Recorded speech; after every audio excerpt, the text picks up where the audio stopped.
Thank you, Konstantin. You're one of our best moderators, especially for IPv6. I'm very pleased to be with you here because a year ago, we have signed a cooperation agreement with the Ministry of Communication and with the leadership of the Deputy Minister. And now I understand the new ministry is pushing for IPv6 for AI, which is fundamental. So you're experiencing something very new. The ministry itself is promoting IPv6 and AI, and this is the first one in the world. And as a matter of fact, the deployment of IPv6 is about 22% in this country, which is #1 in Central Asia and better than Spain and Italy. So I think this, requires a big applause.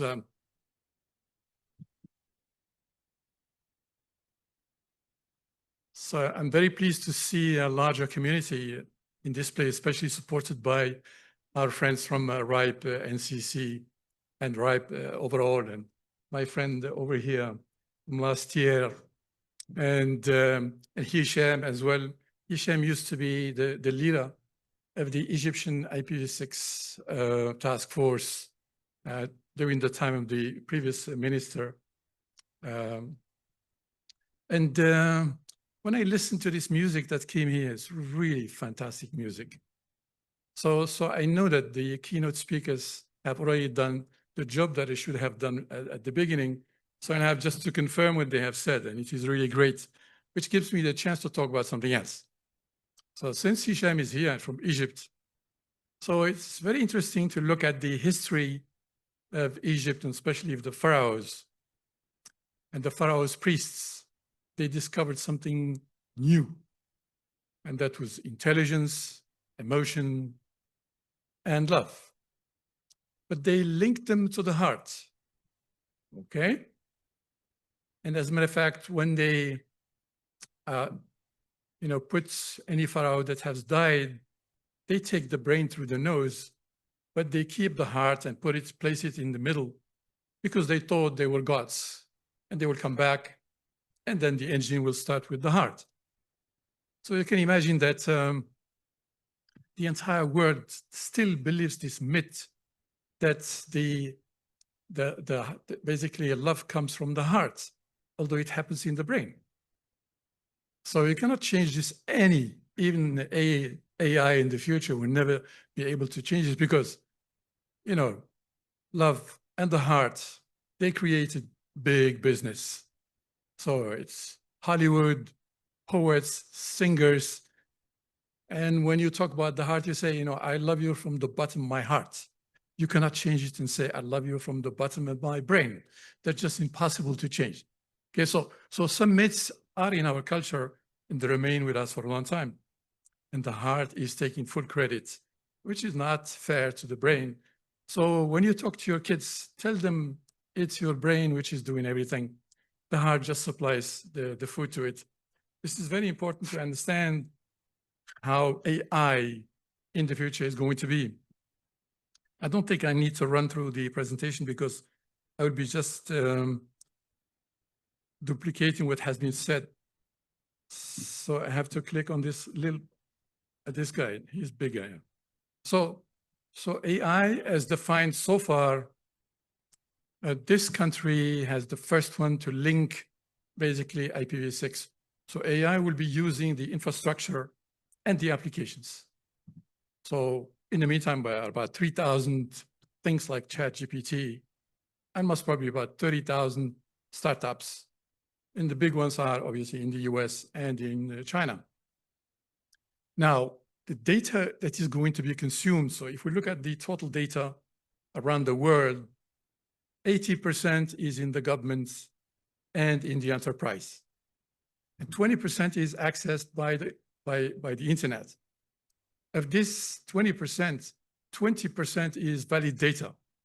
So you can verify it and you can make sure that this data is coming from a real source.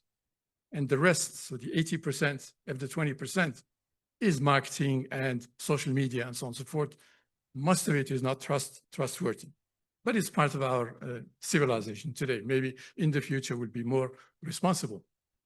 So how can we make sure that this data is really valid and it is secure? This will need another technology to come on top of it, and that would be blockchain. In blockchain, you have crypto, which is one, it's called a forked application from blockchain. But the real blockchain is about securing the data, especially two things fundamental. So verifying and timestamping. And then you will make it immutable, which means nobody can change it. So that data is fixed. And all the community involved in that blockchain are going to verify that this data has not been tampered with. So you'll have to combine IPv6, especially because you need instant data, not big data. Instant data is data that has been created, in this case, in IoT devices, sensors, and whatever, edge computing, plus all the vertical sectors, healthcare, agriculture, and so on and so forth. If we take, for instance, the agriculture, a recent study done by IBM has shown that the food supply chain loses about 30% of the food in the supply chain. So I was in Morocco and met the Minister of Agriculture, and I told him, you know, the Americans are losing a lot of food. So what is the solution in Morocco? He said, well, how much do they lose? I said, 30%. I said, well, that's not bad, because in Morocco, it's 40%. Because of the administration in between, until the trucks have been administered and processed and so on and so forth, it takes too much time for vegetables which are quite perishable. So in order to make sure that AI is going to be using real data, you have to verify it first, which will be a big challenge for AI overall. The next item is, how can you, in this case, verify that security is there? I'll give you an example today. Today we have email. It's all clear text. Is that normal? When you write a letter, you put it in an envelope and you send it, normally people are not allowed to open it. Some do, but normally you respect that. Why don't we have the same thing on internet or on email? Because there is a function called TLS, which is the transport layer security. So when you start creating an email inbox for yourself, it requires name and the name of email. And it says, do you want to have SSL or TLS? So in the meantime, TLS is used. You have to click that, otherwise you will not get an account. When you do that, what happens? So your name at the at created by Ray Tomlinson, already back for the ARPANET, he wanted to make sure that at is linked to the server. So you have, whatever, my name, Latif at ladid.lu. So I'm booking it with the Gmail. So I don't show Gmail, I show Ladid. So basically I'm a server. So what happens?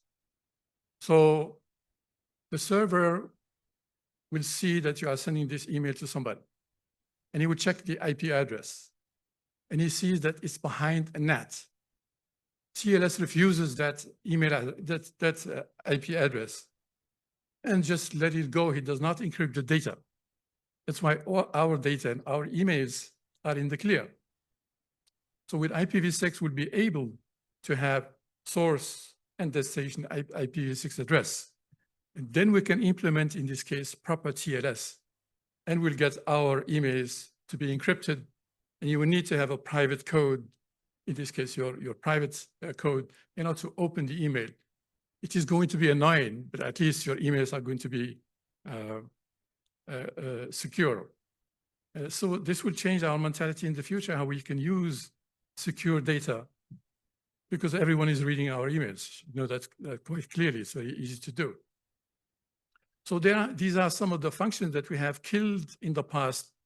Because if you look at the killer applications we had, the first one was the web, second one, 3G, At the beginning, 3G didn't want to have the internet to be involved at all.